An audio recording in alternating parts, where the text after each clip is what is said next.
Bueno,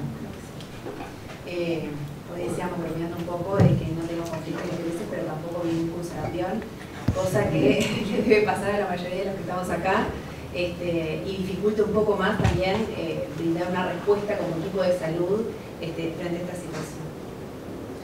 Para empezar, algunas generalidades. Tenemos que decir que es una enfermedad viral muy contagiosa.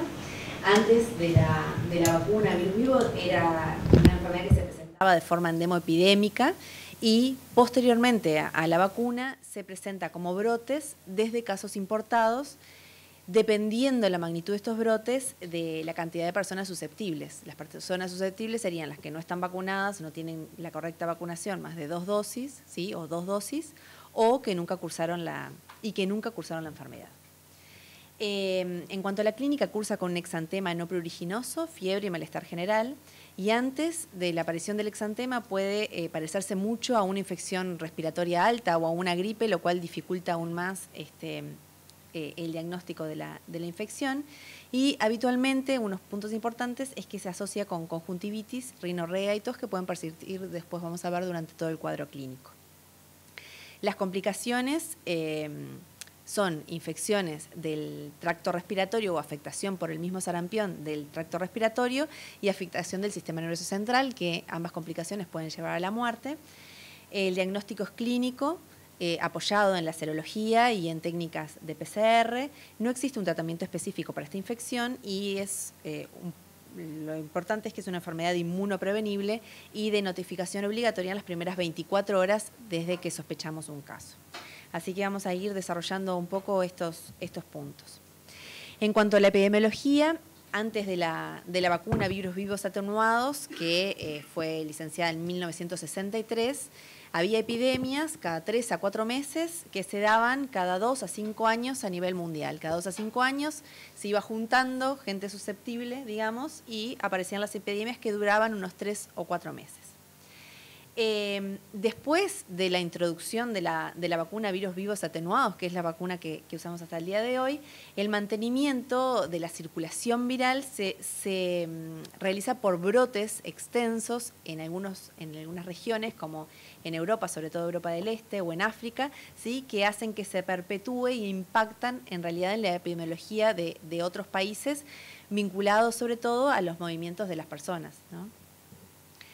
En las Américas, ¿qué ha pasado? Bueno, se declaró, la Organización Mundial de la Salud declaró eliminado de las Américas el sarampión. Eliminado significa que hay ausencia de transmisión endémica, ¿sí? Y desde ese momento hasta ahora lo que ha habido son, a partir de casos importados, brotes regionales que son más o menos importantes en cuanto a cantidad de casos, dependiendo de la tasa de vacunación de la población. Y acá uno de los primeros conceptos que debemos saber es que los brotes se limitan cuando más del 95% de la población está vacunada. Ya en 2013 hubieron brotes cada vez de mayor importancia, vinculados a mundiales o vinculados a eventos masivos. También fueron bastante famosos en Estados Unidos los brotes vinculados al parque de diversiones en Disney. Ya en 2015 la Organización Panamericana de la Salud emitió una alerta de lo que estaba pasando con el sarampión en las Américas le dijo a los países que deberían apoyar la vacunación y tener todos los sistemas de alerta. Y así llegamos al 2018, donde hubieron 12 países con casos confirmados, entre ellos nuestros hermanos Argentina y Brasil. En 2019, en lo que va de 2019, hay 10 países con casos confirmados, con Argentina y Brasil también, y los países más afectados son Venezuela, Brasil, que carga con parte de la epidemiología también de lo que está pasando en Venezuela, Estados Unidos y Colombia. Este es un mapa, en realidad, desde 6 meses, entre 2014 y 2015, vemos en las líneas o en los colores que tienen algo de rojo, donde hay casos de sarampión, y vemos que esto es a nivel mundial, es decir, que era algo que nos iba a pasar. Y bueno, ¿qué se ha hecho en Uruguay? En el 69 se introduce la vacuna doble vírica, que tiene sarampión y rubéola, para niños de 9 años de edad, y tiene una introducción inicialmente limitada. Ya en el 72 se hace una campaña masiva con esta vacuna, logrando una cobertura del 72%. Se repite en el 81, también logrando una cobertura del 72%. En el 82 se pone la triple viral, que es la que se usa hasta ahora, que tiene sarampión, rubéola y paperas, en el carnet de esquema vacunal a los 12 meses de edad. En el 92 se ponen las 2 dosis a los 12 meses y a los 5 años, que era la recomendación que teníamos hasta este año, o hasta fines del año pasado. Y después en el 94, en el 98 y en el 2003 se hacen puestas al día o catch-up para vacunar a la población. Varios de nosotros nos acordamos del pegotín de Chau Sarampión de 1998. Después se han hecho otras campañas con vacunación de puérperas o vacunación en fronteras, y en 2019, a raíz de todo esto, la recomendación es la SRP a los 12 meses y se adelanta la dosis de los 5 años a los 15 meses. Y de costado vemos en realidad qué fue lo que pasó en el Uruguay después de la introducción masiva de vacunación, y vemos cómo desaparecieron los casos. El último brote que se registró en Uruguay fue en 1999, con 34 casos que se distribuyeron entre Montevideo y Maldonado, y fue bastante rápidamente controlado. Desde 2000 hasta el momento no había notificaciones de casos, tampoco importados, y en 2019 aparece este caso importado con el turista ruso, que todos conocemos la historia, con un caso vinculado, y entre ayer y hoy se confirma el segundo caso que no está vinculado a estos anteriores, sino que es una viajera a Tailandia.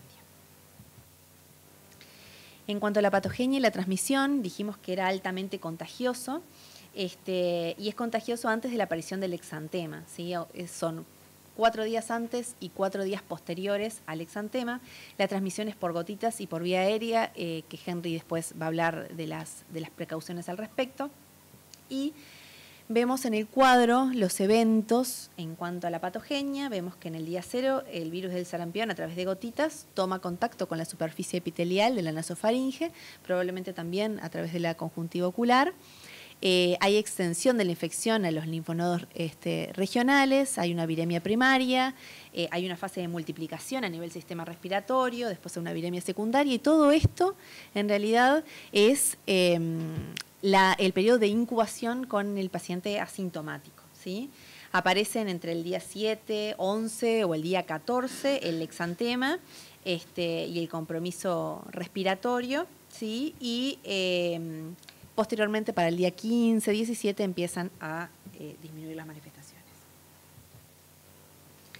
En cuanto a la presentación clínica, entonces, se divide en 4 etapas. La incubación, que dijimos que era entre 10 y 12 días, puede ser de 7 a 14. En los adultos el periodo de incubación es más extenso que en los niños. Posteriormente de eso pasamos a una fase prodrómica, ¿sí? Que consta de fiebre, rinorrea y o tos, conjuntivitis y las lesiones de Koplik, ¿sí? Que son patognomónicas y que capaz que es uno de los elementos que nos pueden ayudar a hacer el diagnóstico, distinguiéndolo, ¿no?, de una infección respiratoria viral. Después vamos a ver unas fotos de estas lesiones, pero es un enantema, es decir, son un piqueteado blanco, en general sobre el segundo molar, aparece ya al final de la fase prodrómica, ¿sí? Y va desapareciendo a medida que aparece el exantema, ¿sí? Los síntomas, estos que dijimos, se van intensificando y tiene una duración promedio de 4 días antes de comenzar con la fase exantemática, que inicia más o menos al día 14 postcontacto. Puede presentarse como un exantema morbiliforme, es decir, que tiene toda la piel comprometida o que no deja piel sana entre medio, o máculo papular sí generalizado. Es no pruriginoso, comienza en la cara y en la cabeza y se disemina después en sentido descendente. También cuando va desapareciendo lo hace en este sentido, empieza a desaparecer en las zonas donde se presentó primero, y puede presentar también cuando va desapareciendo una fina descamación, menos en palmas y plantas. Esto dura más o menos 6 a 7 días. Para dar paso ya al periodo de convalescencia, ¿sí?, que se inicia con la disminución del exantema. Cuando el paciente está peor, con síntomas generales, es más o menos al segundo día de la fase exantemática, y después lentamente va resolviendo los síntomas. Y ya en la convalecencia entonces inicia con la disminución del exantema. Un punto importante es que la tos puede prolongarse y es el último síntoma que va a irse, y la inmunosupresión secundaria que deja la replicación viral del sarampión puede persistir varias semanas. Un punto importante también es que en las personas inmunodeprimidas o en las personas donde hay fallo vacunal, la clínica puede ser atípica, incluso los inmunodeprimidos no teniendo la fase del exantema, ¿sí? Y ahí vemos algunas fotos de casos que son de la librería de fotos del CDC, ¿sí? Donde vemos en las primeras fotos el exantema claro, ya más arriba son más maculopápulas, y abajo se ven las manchas de Koplik, que están sobre el segundo molar, pero que pueden extenderse, por lo que se describe, a toda la boca. Y hay que recordar que esto es, ahora vamos a ver, en cuanto a la presentación clínica, vemos que la fiebre empieza en el periodo prodrómico, ¿sí? Y que se mantiene unos días después, va más o menos hasta el segundo o tercer día de la fase exantemática. El exantema va a aparecer al cuarto día aproximadamente de los síntomas clínicos.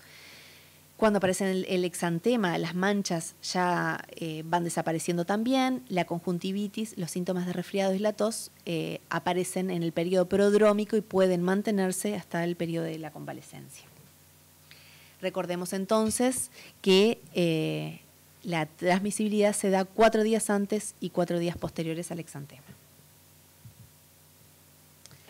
En cuanto a la evolución y las complicaciones, bueno, es un cuadro clínico que tiene mayor gravedad en adultos e inmunocomprometidos y también en niños pequeños menores de 1 año. La mortalidad es de 1 a 1000 casos, ¿sí? Siempre se vinculan con afecciones respiratorias o del sistema nervioso central. Y en epidemias grandes, generalizadas, la mortalidad es de un 3 a un 6%, y generalmente también los que llevan la peor parte son los menores de 1 año. En cuanto a las complicaciones respiratorias, puede ser por una neumonitis viral vinculada a la replicación y al daño que hace el propio sarampión sobre el sistema respiratorio, o por una sobreinfección bacteriana que puede causar una neumonía, pero también afecta a todo el aparato respiratorio, y son frecuentes las otitis medias bacterianas vinculadas al cuadro clínico. Las complicaciones respiratorias son las responsables del 60% de la mortalidad en niños pequeños, y en general el aparato respiratorio en realidad siempre está comprometido con mayor o menor clínica, ¿sí? Y puede haber evidencia radiográfica aún en casos de sarampión no complicados. En cuanto a la afectación del sistema nervioso central, puede dar una encefalitis aguda, ¿sí? O una encefalitis crónica meses o años después. En cuanto a la encefalitis aguda, se presenta en el periodo de convalecencia con una reinstalación de la fiebre, con cefalea, con alteración de conciencia, bien una encefalitis. Se da en 1 cada 1000 a 2000 casos, ¿sí? Al igual que el aparato respiratorio, en general el sistema nervioso central está comprometido la mayoría de las veces de forma asintomática, y la mortalidad en niños más grandes, digamos, entre 10 y 14 años, está vinculado a estas complicaciones del sistema nervioso central. También se han vinculado entidades como la panencefalitis esclerosante crónica con esta infección, más de mecanismo autoinmune, y otras complicaciones como por ejemplo una hepatitis transitoria. Bueno, en cuanto al diagnóstico, vamos a sospechar que es un caso, esto es del Ministerio de Salud Pública, ¿sí?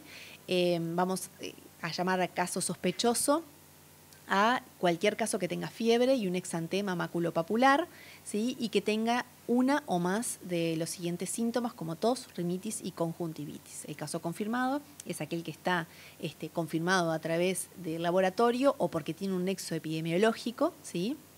Y el contacto son todas aquellas personas que hayan estado con el caso durante el periodo de transmisibilidad 4 días antes, 4 días posterior al exantema.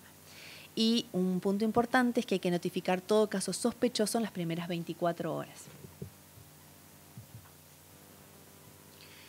Entonces, volviendo al diagnóstico, vamos a tener las manifestaciones clínicas, la epidemiología, ya sea por nexo, por brote o en viajeros, ¿sí? Y los hallazgos del laboratorio. En cuanto al laboratorio, tenemos técnicas serológicas, IgM e IgG.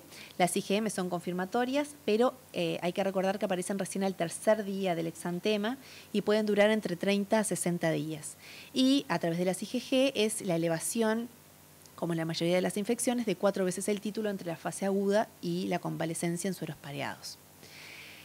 También hay técnicas de biología molecular que son rápidas, sensibles y específicas, confirman la enfermedad y aparte dan el plus de que permiten genotipificar el virus y tener nexos epidemiológicos.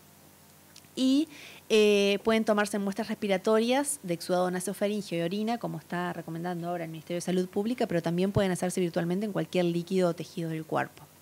También hay técnicas de inmunofluorescencia para detección de antígeno viral, que también son técnicas rápidas y se hacen exudado nasofaríngeo y en orina, y el aislamiento viral no tiene aplicación clínica. Por supuesto que dependiendo de la severidad del cuadro y de la presentación clínica vamos a requerir otra paraclínica o no, que puede ser en el hemograma ver una leucopenia, en el hepatograma una transaminitis, en la radiografía infiltrados de la neumonitis, etc.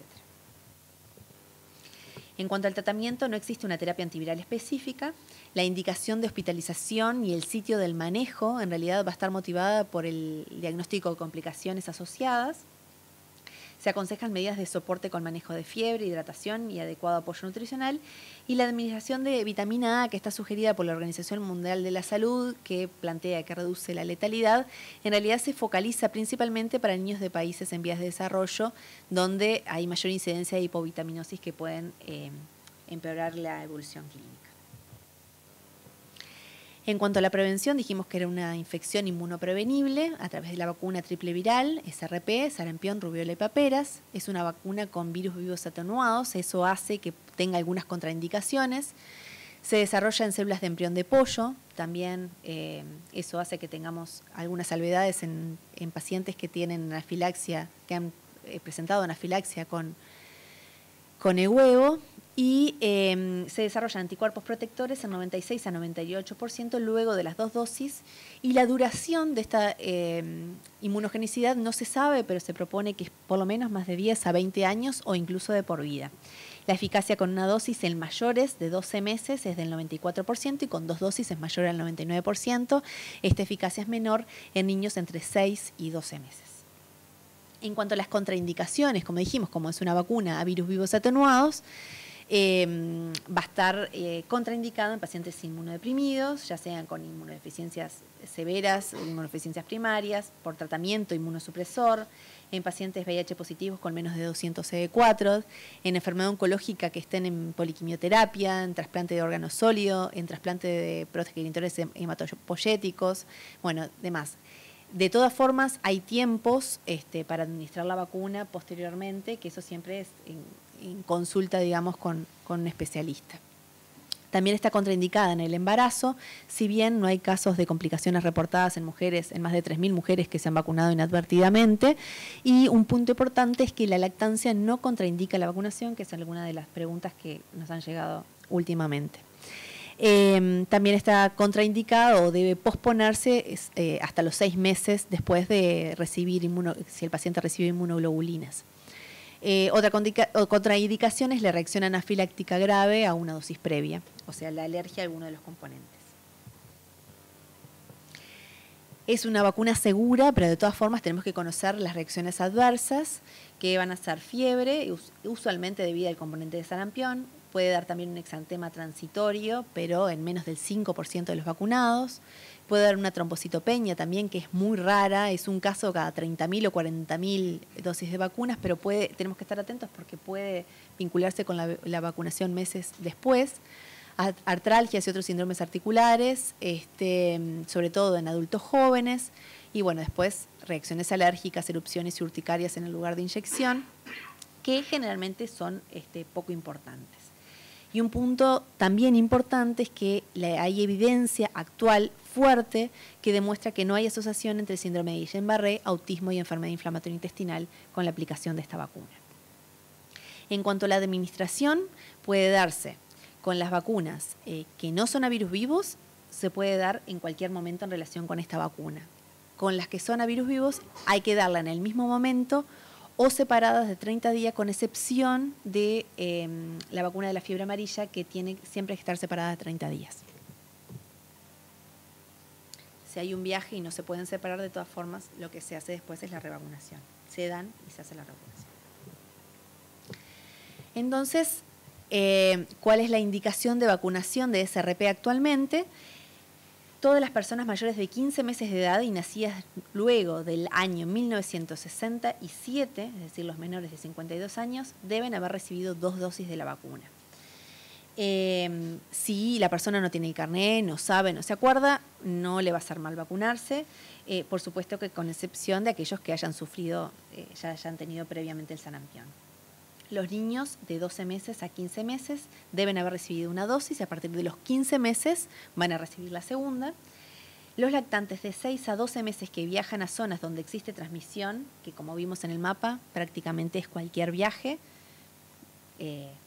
Esto puede pasarnos yendo hasta Buenos Aires en el Papa Francisco, así que cada vez que salimos del país estaría bueno chequear que estemos vacunados, ¿sí? Y deben recibir una dosis, que le llamamos dosis 0, ¿sí? Y posteriormente al mes, luego de los 13 meses, pueden recibir la segunda dosis de vacuna. En caso de requerir 2 dosis, siempre hay que separarlas de un mes. Y la vacuna es gratuita, no requiere receta y puede administrarse en cualquier vacunatorio público y privado del país. En cuanto al tratamiento de los contactos, ¿sí? Los que tienen un nexo epidemiológico, como vimos que habían estado 4 días antes, 4 días posterior a un caso, ¿sí? La vacunación debe hacerse en las primeras 72 horas para prevenir la enfermedad, y en los casos donde esté contraindicada la vacunación, ya sean inmunodeprimidos, embarazadas, menores de 12 meses, lo que hay que hacer es administrar inmunoglobulina en los primeros 6 días post-exposición. Bien, yo me voy a referir al control de la dispersión y voy a poner mucho énfasis en la control de la dispersión adentro del hospital o en el ámbito sanitario. Como ya lo dijo Victoria, es una enfermedad altamente transmisible. La tasa de ataque es mayor al 90%, eso quiere decir que de cada 100 susceptibles en los cuales no se toman precauciones que se exponen a un caso, 90 o más de ellos tienen alta probabilidad de adquirir o van a adquirir realmente la infección. Por otra parte, otra dificultad para evitar la transmisión es que a veces el reconocimiento temprano puede ser difícil. En parte porque lo que explicó Victoria, la transmisibilidad empieza desde la etapa de los síntomas prodrómicos y en ese momento es difícil saber si es un sarampión o es otra enfermedad desde antes de la aparición del exantema. Entonces hay un periodo de transmisibilidad en que nosotros frecuentemente no se toman las precauciones considerando que es un sarampión porque puede no haberse considerado el diagnóstico. La transmisión es máxima, si bien el periodo habitual es esos 8 días, en torno a esos 8 días, de 4 días antes a 4 días después de la aparición del exantema, la transmisibilidad es máxima en ese periodo de 2 días antes y 2 días después. Y otra cosa que dificulta el reconocimiento temprano es las presentaciones atípicas. Como bien se dijo, los inmunosuprimidos pueden tener presentaciones atípicas, los parcialmente inmunizados también pueden tener presentaciones atípicas y eso puede dificultar. Y por otro lado, los inmunosuprimidos tienen periodo de excreción viral más prolongado y puede pasar que vengan a la consulta con más tiempo del que uno cree que pueden estar transmitiendo y estar todavía en una etapa de transmisibilidad. La transmisión es por gotitas y aérea. Eso implica que implementar las precauciones para la transmisión tiene algunas dificultades. La transmisión aérea es más difícil de limitar que otras formas de transmisión. De hecho, lo vamos a repasar ahora. Y obviamente hay que implementar las precauciones para evitar la transmisión simplemente con la sospecha clínica, ¿no? Obviamente esto es igual para todas las enfermedades transmisibles. No hay que esperar la confirmación del laboratorio ni la confirmación por alguien más experiente que haya visto sarampión antes para empezar a implementar las medidas, ¿no? Hay un conjunto de estrategias generales para disminuir el riesgo. Esto está sacado de un artículo que tiene ya unos cuantos años publicados en la revista Panamericana de la Salud, la revista de la Organización Panamericana de la Salud, y toma parte de las recomendaciones del Ministerio de hace algunos días. Muchas de estas cosas se han hecho y se vienen haciendo, así que mantener la alerta de que un caso puede consultar en cualquier nivel del sistema de salud es clave, y hasta hace unos días hablábamos de casos importados, pero ahora teniendo casos importados que están circulando podemos tener casos autóctonos. O sea que lo que era esperable ya ocurrió, que era que alguien que viaja venga con sarampión y consulte. El próximo paso es que no sea alguien con un caso importado, sino que sea un contacto transmitido a partir de estos casos importados. Entonces eso puede pasar y hay que tener una alta alerta de que eso puede pasar a cualquier nivel del sistema de asistencia donde estemos. O sea que tenemos chance que eso pueda pasar en la emergencia, en la sala de espera de un consultorio ambulatorio o eventualmente en una emergencia móvil o en otra consulta en el domicilio. Las otras cosas que también se vienen haciendo, y ya lo insistió Victoria, mantener una alta cobertura vacunal en la comunidad es básico, por encima del 95%. Reducir la edad de la vacunación en casos de brote o de alerta es otra cosa que ya se hizo para la segunda dosis. Eliminar las oportunidades perdidas de vacunación, y esto es muy importante. Nosotros, y de hecho hoy lo comentábamos con Victoria, nosotros tenemos un montón de oportunidades en las cuales estamos viendo a los pacientes y no estamos insistiendo frecuentemente sobre la necesidad de mantener el certificado de esquema de vacunación al día o de que el paciente se le ofrezcan otras vacunas que, aunque no estén digamos, no sean obligatorias, son beneficiosas para el paciente y está demostrado el beneficio, y algunos tienen una indicación muy clara. Y nosotros frecuentemente en nuestro proceso asistencial perdemos esas oportunidades porque no tenemos presente la importancia de la vacunación. Garantizar la vacunación en los pacientes hospitalizados es una de esas oportunidades perdidas de vacunación, y en realidad hoy ningún niño mayor de 15 meses se debería ir de alta de ninguna internación sin recibir la segunda dosis. Y probablemente creo que hay otras poblaciones que tampoco se deberían ir sin recibir esa dosis. Bueno, obviamente identificar y aislar a los pacientes con criterio sospechoso o confirmado es lo que veníamos hablando, y el aislamiento precoz es clave. Implementar ese aislamiento de forma adecuada e identificar a los casos desde la etapa inicial, desde la emergencia o del lugar donde consulten, es muy importante. Y de hecho, como vamos a ver, uno de los lugares donde hay alta transmisibilidad es en las salas de espera. Entonces, esto es como pasa con influenza en la época de circulación de mucha influenza. Deberíamos tener estrategias de triage diseñadas en las cuales los pacientes que consulten con fiebre, un cuadro respiratorio y eventualmente si ya están en la etapa de tener la erupción, los deberíamos separar rápidamente del resto de los pacientes, ponerles un tapaboca quirúrgico como ahora vamos a ver, y seguir el proceso asistencial pero separado de los otros pacientes. Notificar los casos sospechosos al Departamento de Vigilancia Sanitaria, como ya fue dicho, eso hay que hacerlo en las primeras 24 horas.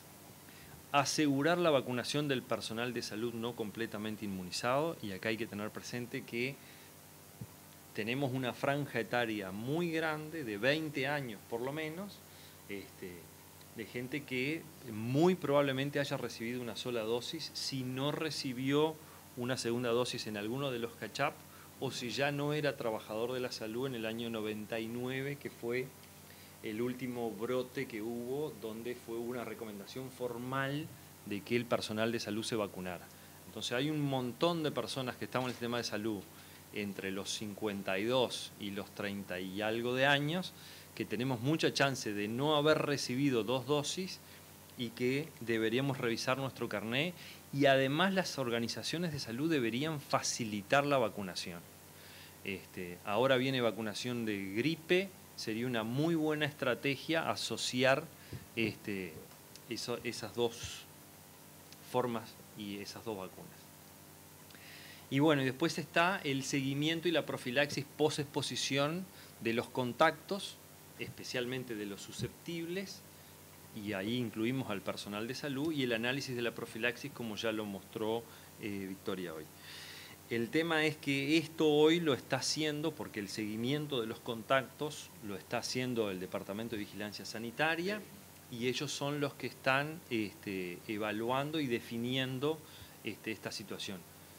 Esto se puede hacer mientras estemos teniendo este número de casos, ¿no? Si la situación epidemiológica cambia, todos vamos a tener que asumir una responsabilidad muy grande sobre esto, porque no es pensable que desde un lugar solo se pueda coordinar el manejo de todos los contactos, ¿no? De hecho, los contactos, el número es altísimo. Del primer paciente fueron más de 100, de esta segunda creo que eran más de 70 y pico. Entonces es un número que además después, si aparecen otros casos secundarios, eso crece exponencialmente, y es prioritario que todos nos involucremos en esto. Entonces, ¿cuál es el desafío en el entorno sanitario? Bueno, la transmisión en el entorno sanitario está claramente demostrada, hay muchas publicaciones y también hay brotes hospitalarios de sarampión. De hecho, en los brotes, 2/3 de los casos adquiridos en el entorno sanitario han sido pacientes, y la mayoría de ellos niños. Esto es bibliografía que tiene muchos años, fundamentalmente porque en los últimos años realmente muchos brotes hospitalarios no hay, y los que hay se han contenido rápidamente porque han sido a partir de casos importados, como ahora voy a mostrar algunos. Pero bueno, como les decía, los casos hospitalarios pueden ser adquiridos en la sala de emergencia o en la sala de consulta ambulatorio, y de hecho en algunos brotes comunitarios el haber concurrido a la sala de emergencia ha sido un factor de riesgo para adquirir sarampión. O sea que la sala de emergencia fue un entorno propicio para la transmisión. Y obviamente los servicios de salud pueden contribuir a la dispersión. Como decíamos hoy, la transmisión aérea agrega mayor dificultad a eso, ahora vamos a ver un poquito sobre eso, y en los brotes más recientes, que son fundamentalmente secundarios a casos importados, los trabajadores de la salud frecuentemente están involucrados y adquieren el sarampión. Entonces, ¿qué es lo que pasa? En los países con circulación baja o ausente del virus, la inmunidad depende de la vacunación. No es lo mismo hoy que lo que era hace 30 años, donde la mayoría de los que trabajaban en el sistema de salud ya habían estado expuestos y tenían una inmunidad natural. Hoy dependemos de la inmunidad adquirida por vacunación. Entonces, y para eso es necesario haber recibido 2 dosis, como se dijo, y como les decía hoy, por lo tanto, tenemos una proporción de susceptibles dentro de los trabajadores de la salud. La última recomendación específica en el Uruguay para personal de salud fue en el año 99, después del brote de los 34 casos que contó Victoria hoy. Y los nacidos después del 67 debemos tener 2 dosis. ¿A quiénes afectan los brotes habitualmente? Bueno, esto es un estudio de 5 años en Estados Unidos, que tomó un conjunto de brotes y analizó cuál era el personal de salud que se veía afectado. Bueno, el 29% fueron licenciadas de enfermería, el 15% médicos, el 11% técnicos radiólogos, el 11% trabajadores administrativos, o sea, personas que no están en contacto directo con los pacientes, que no hacen tareas asistenciales directas con los pacientes, pero dada la alta transmisibilidad también lo pueden adquirir. Y la fuente de transmisión en estos brotes, el 90% fueron pacientes, pero un 10% fueron personal de salud. O sea que nosotros estamos dispuestos a adquirirlo, pero también a transmitirlo a nuestros pacientes. Esto es un brote reciente que se publicó en Irlanda, es a partir de un caso A, pero lo que yo quería mostrarles es que ustedes vean que de 27 casos secundarios que hubieron, hay 5 que son los que están en naranja, que son en personal de salud. Y de hecho hay casos secundarios que son secundarios al personal de salud. Este es alguien del personal de salud que adquirió, y fíjense todos los casos secundarios que se generaron a partir de la persona que lo adquirió en el contexto asistencial. O sea que esto, digamos, revela un poco lo que venimos hablando, la importancia, y por lo tanto nosotros tenemos una responsabilidad muy grande en evitar la transmisión. Quedó corrida, perdón, pero se ve que lo modificó lo que está establecido por el Ministerio de Salud Pública es que hay que, en el contexto hospitalario, cuando tengamos un caso, hay que avisar al Comité de Infecciones de la institución. El Comité de Infecciones tiene conocimiento y experiencia para implementar las precauciones que son necesarias, y además en general son los que manejan muy bien adentro de las instituciones la disponibilidad de tapabocas, dónde se puede ubicar al paciente, cuál es la mejor habitación o el mejor lugar para poner ese paciente. Entonces es muy importante y me parece apropiado que el Ministerio haya propuesto eso. Hay que educar a los pacientes y también al personal de salud sobre la higiene de manos y la etiqueta de higiene respiratoria y de la tos. Ahora voy a insistir, porque además estamos en el periodo en el cual empiezan a circular las infecciones virales respiratorias, y esto se va a dar en conjunto eventualmente. Las precauciones aéreas, y acá, digamos, hay varias formas de transmisión de las enfermedades infectocontagiosas o transmisibles, mejor dicho. Una forma son las que se dicen transmisión por mecanismos directos y otras las que se dicen por mecanismo indirecto. Mecanismos directos quiere decir que la fuente tiene que estar en un contacto estrecho o cercano con el susceptible que lo puede adquirir. Y esas fuentes son la transmisión por contacto, y ese contacto se puede hacer por contacto directo o por contacto indirecto.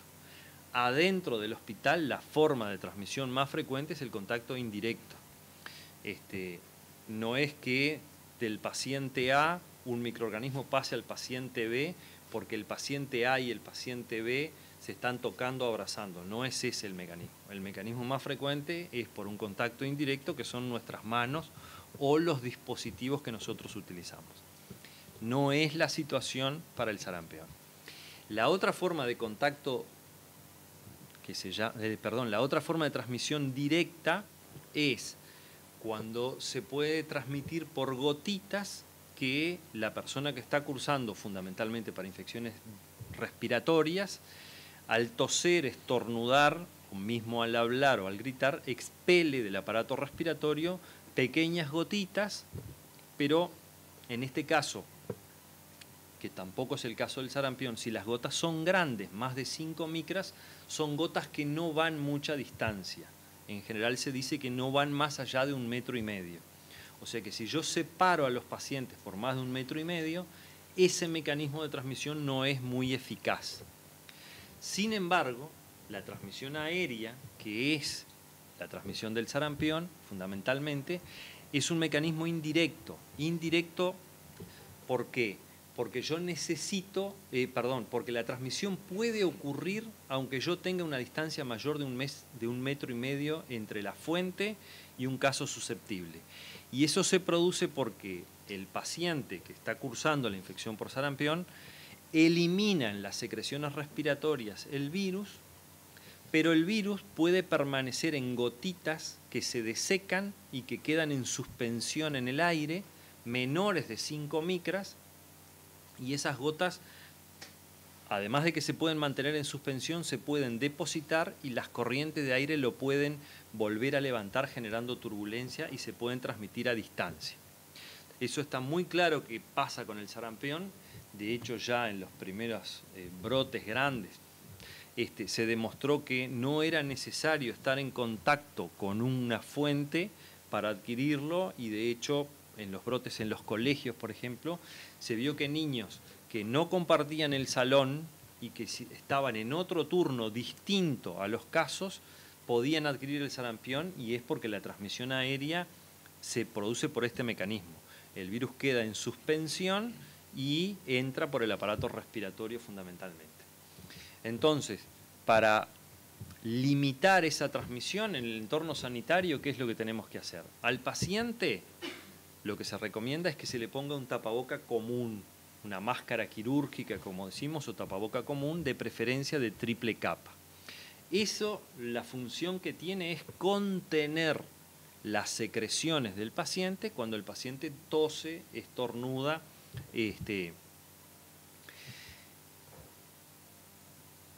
Lo otro que se recomienda es la separación, obviamente, de los otros pacientes, y como decía, desde la sala de espera. Y lo que se recomienda es que ese paciente se coloque en una habitación individual con la puerta cerrada. De preferencia, esa habitación tiene que tener un buen sistema ventilatorio. ¿Por qué? Porque la eliminación, digamos, de los virus que eventualmente estén en suspensión en el aire se produce por la renovación del aire. Entonces, además, esa ventilación de preferencia no debe ser compartida con otros sectores del hospital. Digo porque hay sistemas de aire central que largan aire en un lugar y alguno de esos sistemas recirculan el aire que toman. Entonces, si tomo aire de una habitación de un paciente que tiene esto, no lo puedo hacer recircular sobre otros sectores. Eso está en general bien diseñado en los sistemas de ventilación, pero a veces los pacientes van a habitaciones donde la única salida de aire es por un ducto o por alguna cosa, y ese ducto sale hacia afuera al lado de la ventana o de otro paciente, y eso implica determinado riesgo. Entonces, esa es una cosa que hay que tener presente. De preferencia, buena ventilación, si es directa hacia afuera, mejor. Si es un sistema de aire centralizado, hay que tratar de evitar que tenga estas cosas. Se deben restringir las visitas, de preferencia no más de un acompañante, y obviamente que no sea susceptible, que esté inmunizado. Para el ingreso a la habitación hay que ponerse una máscara N95, o también llamado un respirador N95, ahora vamos a ver, y hay que ponérsela antes de entrar y retirársela después que se salió de la habitación. De preferencia debe ser asistido por personal que no sea susceptible, o sea que esté inmunizado. Estos pacientes se deben trasladar solo si es necesario, o sea, hay que restringir los traslados innecesarios y las transferencias innecesarias, y obviamente en el traslado se deben mantener estas precauciones. ¿Qué quiere decir? El paciente tiene que ir con un tapaboca quirúrgico, tapaboca común, y el personal que lo va a acompañar, si en el traslado el paciente va a estar en ambientes cerrados, tiene que usar un tapaboca N95. Digo porque si el traslado se va a producir en un ascensor donde uno no sabe si el ascensor en algún momento no se va a trancar y no voy a estar 2 horas adentro o media hora adentro del ascensor con el paciente, hay que usar un tapaboca N95 de alta eficiencia. Y obviamente antes de trasladar estos pacientes hay que coordinar si el traslado es interhospitalario, con el sistema que va a trasladar al paciente, y si el traslado es a otro servicio, hay que avisar al otro servicio que el paciente va a ir con precauciones aéreas. ¿Cuánto tiempo se deben mantener estas precauciones? Bueno, desde 4 días antes de que empezó el eritema, y se mantienen hasta 4 días después del inicio del eritema. Eso es así, salvo para los inmunosuprimidos. En los inmunosuprimidos, donde la eliminación viral se puede prolongar, en general se recomienda durante todo el periodo de duración de los síntomas. Esto está muy claro para el entorno hospitalario. Ahora, para el entorno ambulatorio, vale lo de educar al paciente en cuanto a la higiene de las manos y a la etiqueta de la tos, vale lo de precauciones aéreas, pero acá, obviamente, el paciente, si va a estar en su casa, tiene que estar en una habitación con la puerta cerrada, hay que favorecer la ventilación de la habitación, restringir las visitas. El que lo vaya a cuidar o lo vaya a asistir en los cuidados es preferible que sea también una persona que no sea susceptible.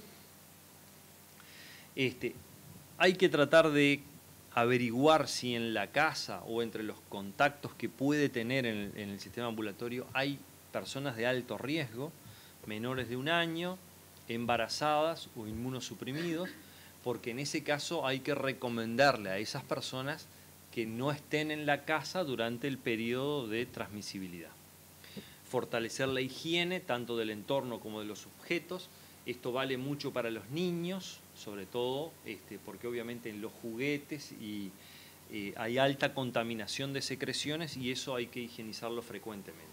Y también, como decíamos, se mantiene hasta pasados 4 días del rash.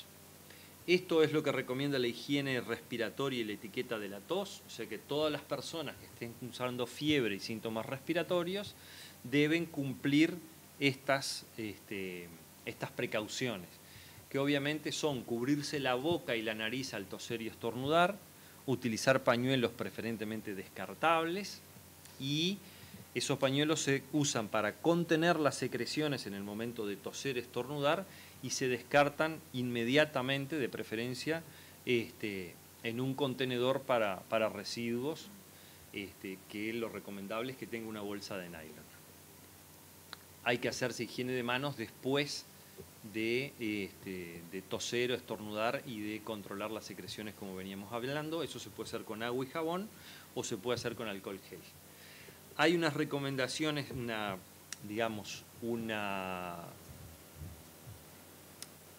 bueno, no me sale la palabra ahora,